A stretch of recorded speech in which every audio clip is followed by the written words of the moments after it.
ရင်စော့ရင်အထီးမကြံအောင်အခုလိုတငယ်ချင်းနဲ့စော့တော့ပို့ပြီးတော့အဆင်ပြေတာပေါ့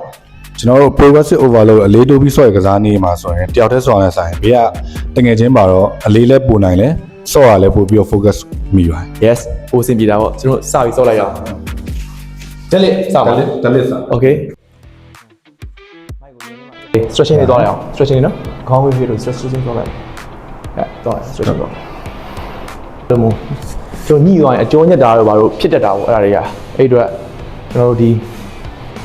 stretching ကိုအဓိကဦးစားပေးပြီးတော့မဖြစ်မနေလုပ်ကိုလုပ်သင့်ပါတယ်ဒီပေါင်နောက်တွေကအရန်ဘယ်လိုပြောမလဲရော့နေမှာပို့ပြီးတော့ကစားရချိန်အဆင်ပြေမှာပေါ့နော်ဆွဲလိုက်အောင် good 1 2အင်းချွဲတော့မယ်ဆွဲတော့မယ်ပြော4 okay ဆိုတော့ဒါပထမဆုံးစပြီးလုပ်တဲ့လေ့ကျင့်ငယ်တစ်မျိုးတော့ပြီးပါပြီဒုတိယလေ့ကျင့်ငယ်အောင်ကျွန်တော်သွားလိုက်အောင်3 okay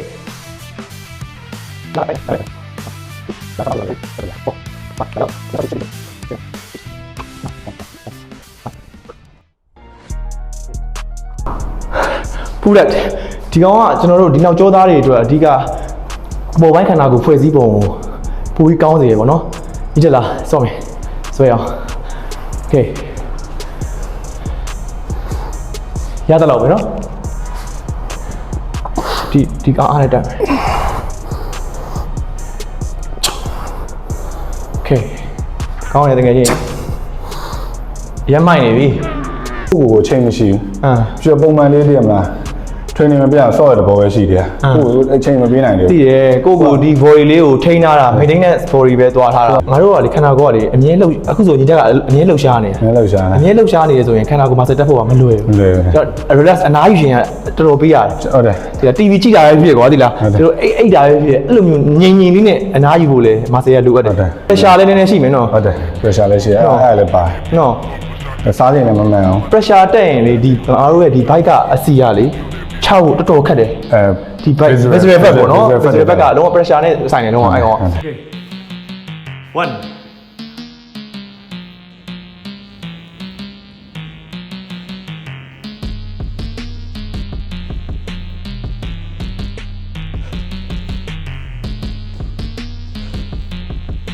ကျွန်တော်တို့ weight training ဆော့ရဲဆိုရင်ဆော့နေတဲ့အချိန်မှာဘယ်ရောင်မှမတွေးပါနဲ့အဓိကကိုဆော့နေတဲ့အလေးကို focus ထားပြီးတော့ဆော့ပါ တော့အဓိကတော့ discipline နဲ့ consistency ရှိဖို့ဒါအရေးကြီးဆုံး yes okay